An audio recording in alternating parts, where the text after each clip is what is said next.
Today, we'll talk about money, how Soviet revolutionaries managed it, and whether there was any point to the revolution. Who financed the October Revolution of 1917? The main figures who controlled the finances of the Bolshevik Party, how the communists tried to refuse money.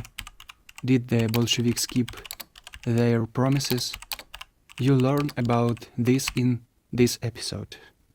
The Bolsheviks received funds from donations from sympathetic workers and peasants, expropriations, bank and treasury robberies such as the Tiflis robbery of 1907, party collections, and aid from left-wing allies.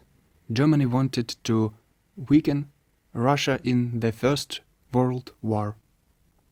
In the spring of 1917, Lenin and his comrades were transported to Russia via Germany in a sealed train with the support of the German authorities. Documents were intercepted claiming that the German General Staff was transferring funds to left-wing radical parties.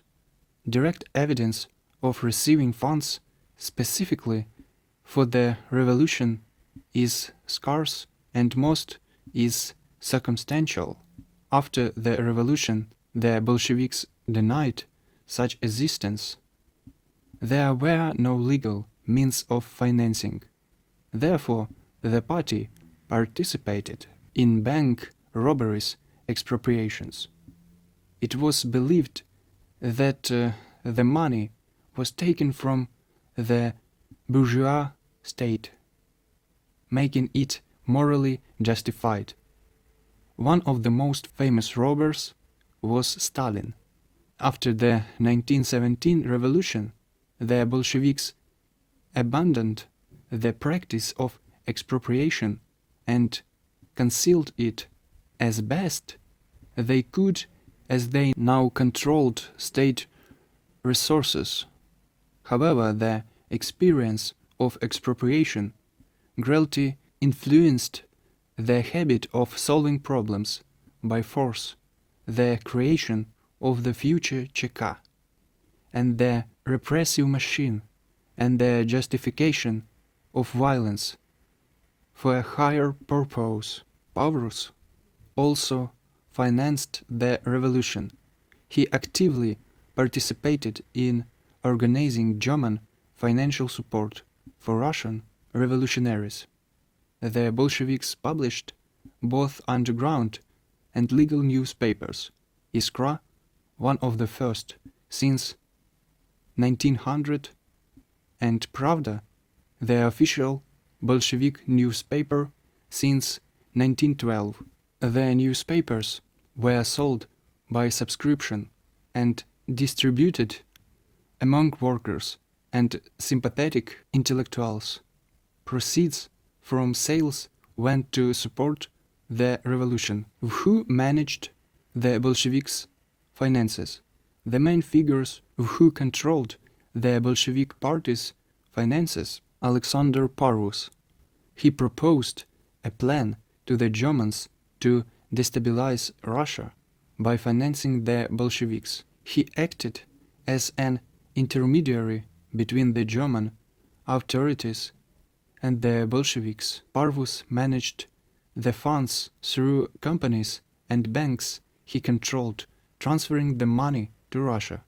His role was long ignored in Soviet historiography because collaboration with the enemy Germany did not fit the image of decent revolutionaries. Yakov Ganetsky, as associate of Lenin, a Bolshevik of Polish origin, he played a central role in the movement of money from Germany in 1917. He worked closely with Parvus, carrying out financial and logical operations. He was effectively the shadow banker of the Bolsheviks in exile. Moisei Uritsky, a member of the Bolshevik Party, later head of the Petrograd ЧК.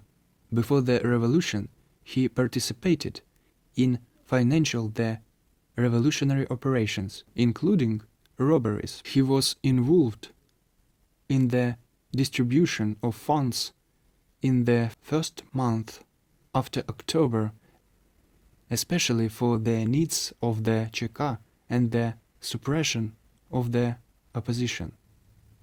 Leon Trotsky, in 1917, he controlled the Petrograd Soviet, which received and redistributed significant resources.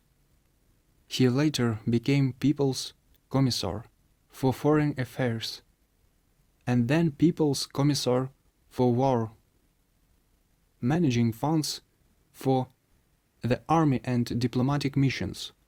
Lenin didn't personally handle money, but approved financing strategies. He received reports and approved major financial transactions, including those related to newspaper, printing and support cells, funding agents, and so on. Nikolai Kristinsky.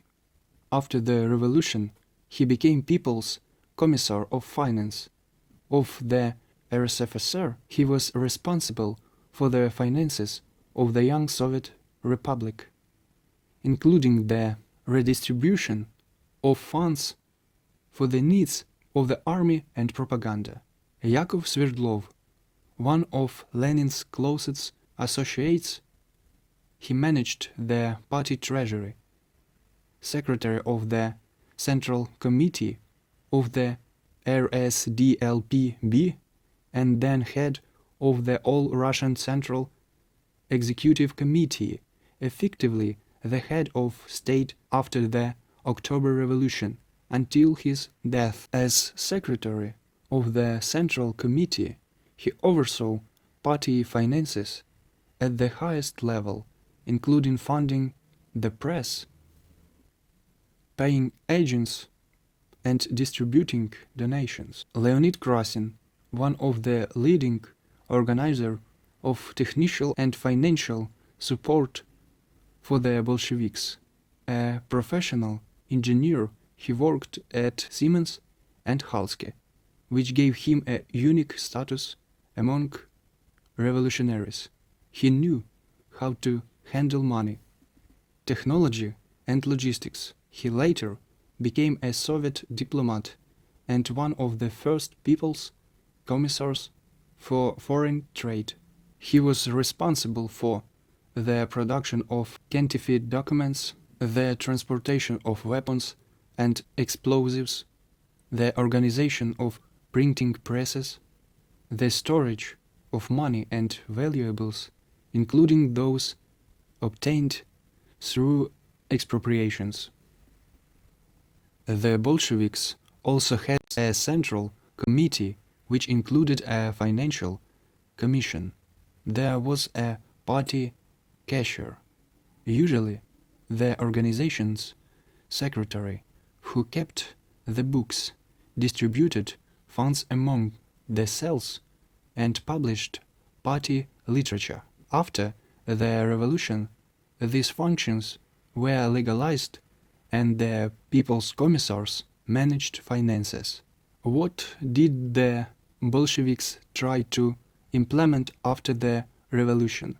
After October 1917, the Bolsheviks attempt to put Karl Marx's theory into practice, especially during the period of war communism, 1918-1921. What exactly was done? Abolition of trade. Private trade was prohibited and the market was destroyed. Barter, direct exchange of goods instead of purchase. Grain was confiscated from peasants in exchange for promises of fixed quotas. Labor conscription. The obligation to work was introduced. Money isn't needed only labor. Labor money was introduced, cards that dispensed rations, analogous to money but without accumulation or exchange. Hyperinflation and the depression of the ruble, the monetary system was almost destroyed, and money lost its purchasing power. The Bolsheviks were inspired by the idea of labor money from Robert Owen and Marx. This was not real money, but a unit of labor accounting. Rations, coupons, and rations based on hours worked or merit were used. Fair in theory, in practice, house and shortages. Why did the abolition of money fail? Here are several reasons. Economic collapse. Without trade and incentives, production fell. Peasants were unwilling to sell their grain for nothing.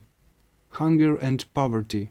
The system couldn't provide people with essential goods. Rations were meager. Money still remained, even though the ruble had officially depreciated. People used gold, foreign currency, barter, and even cigarettes as a form of money.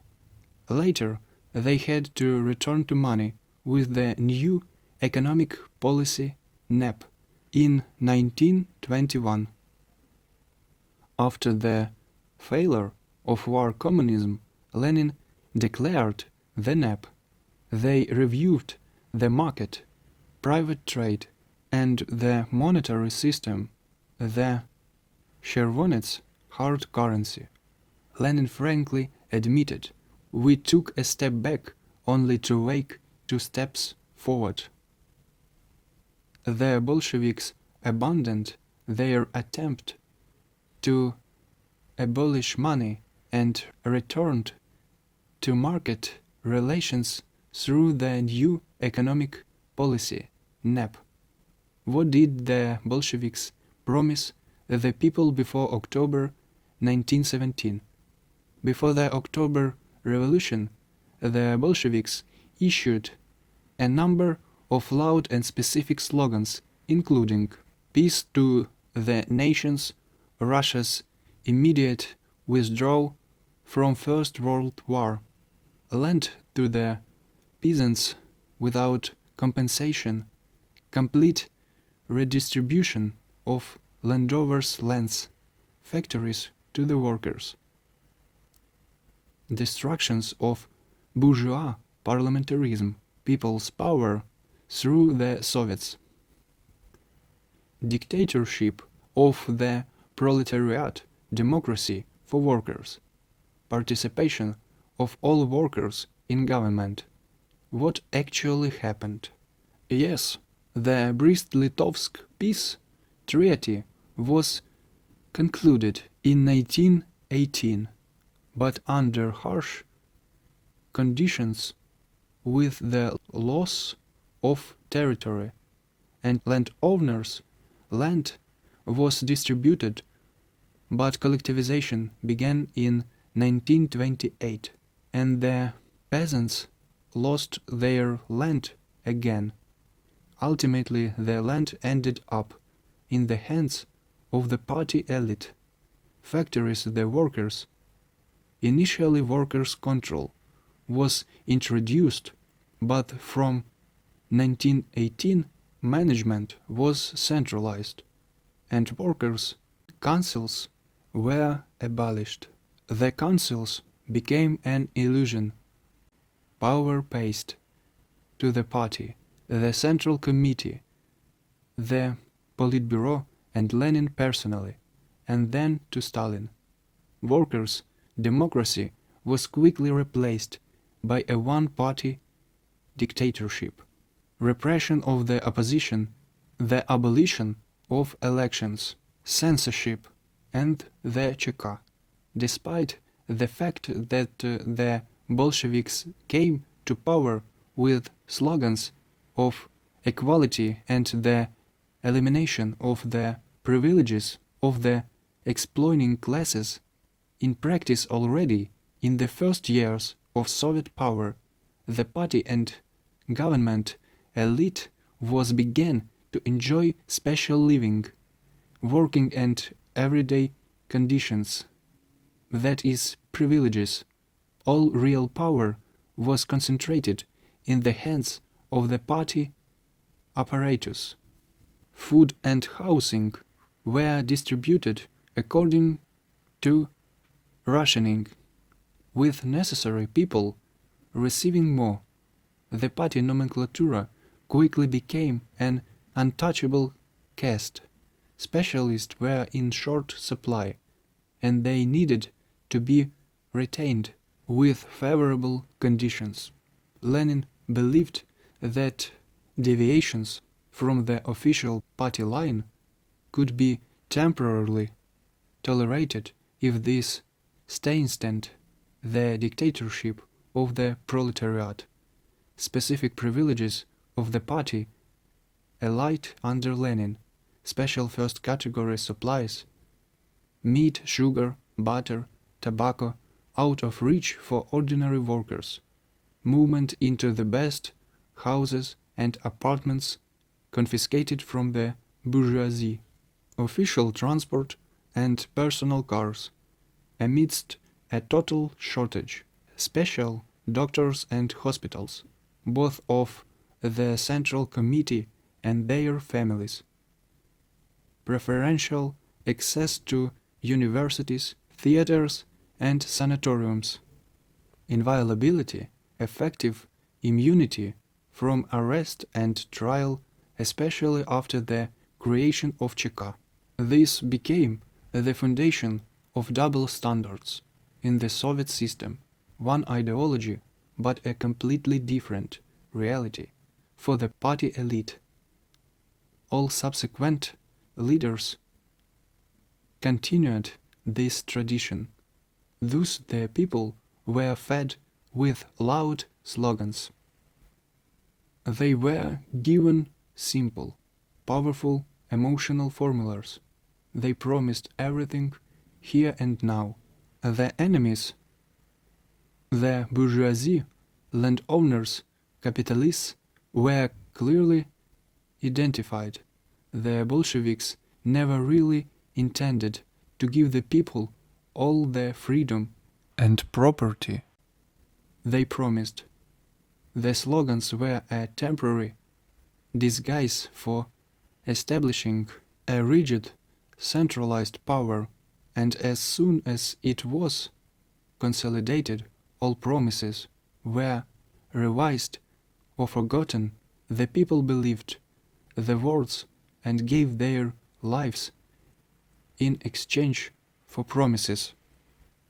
Ultimately, their property was confiscated, they were made enemies, and they were forced to work for free. Meanwhile, the party elite received all the preferential treatment. So this episode has come to an end. If you liked the episode, give it a like, write comments, and click the bell to be first to know about the next episodes.